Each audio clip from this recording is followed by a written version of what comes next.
दररोज एक वृद्ध महिला त्याच लहानशा कॅफेमध्ये येत असे आणि कोपऱ्यात एकटी बसत असे.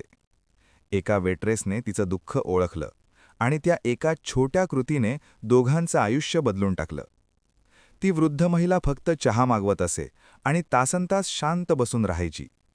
ती थकलेली आणि झिजलेली दिसत होती, त्यामुळे वेट्रेस मारियाला वाटलं की ती पूर्णपणे एकटीच असावी. एके दिवशी मारियाने चहासोबत तिला एक सँडविचही आणून दिलं. "मी हे ऑर्डर केलं नव्हतं," त्या महिलेनं म्हटलं. "मला माहीत आहे, हे माझ्याकडून आहे. तुम्हाला थोडं गरम जेवण हवंय असं वाटलं." हे ऐकून त्या वृद्ध महिलेच्या डोळ्यात पाणी आलं. ती विचारू लागली, "तू माझ्यासाठी असं का करतेस?" मारिया म्हणाली, "कारण प्रत्येकजण दयेला पात्र असतो." दोघी गप्पा मारू लागल्या. त्या महिलेने मारियाच्या आयुष्याबद्दल विचारलं. मारियाने सांगितलं की ती 2 लहान मुलांची एकटी आई आहे. नवऱ्याने सोडून गेल्यानंतर भागं भरण्यासाठी ती दुहेरी शिफ्ट काम करत आहे. ती वृद्ध महिला हे सगळं ऐकत होती.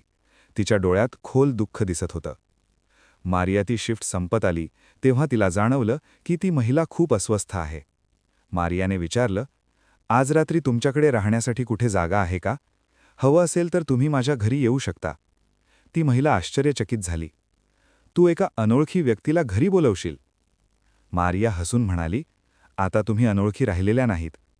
त्या संध्याकाळी मारिया तिला आपल्या छोट्याशा फ्लॅटमध्ये घेऊन गेली, जिथे तिची 2 मुलं आनंदाने त्यांना भेटायला धावून आली. मारियाने तिच्याकडे असलेल्या थोड्याशा सामानातून सगळ्यांसाठी जेवण बनवलं. सगळे एकत्र जेवत असताना ती वृद्ध महिला हळूच रडू लागली.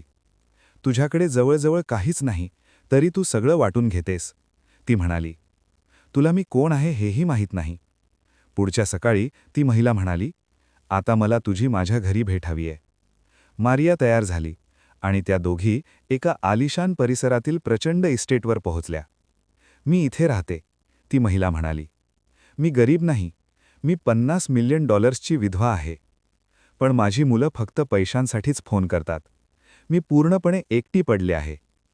तिने मारियाच्या हातात एक लिफाफा दिला, ज्यात $1,50,000चा चेक आणि घराच्या चाव्या होत्या. "तुझ्या मुलांना अशी आई हवीये जी त्यांच्यासोबत घरी राहू शकेल. हे घर आता तुझं आहे." आज मारिया महिला कल्याण फाउंडेशनमध्ये काम करते आणि त्या दोघी आठवड्यातून एकदा एकत्र जेवतात. कारण खरी संपत्ती पैसा नाही, तर काळजी करणारं माणूस सापडणं आहे.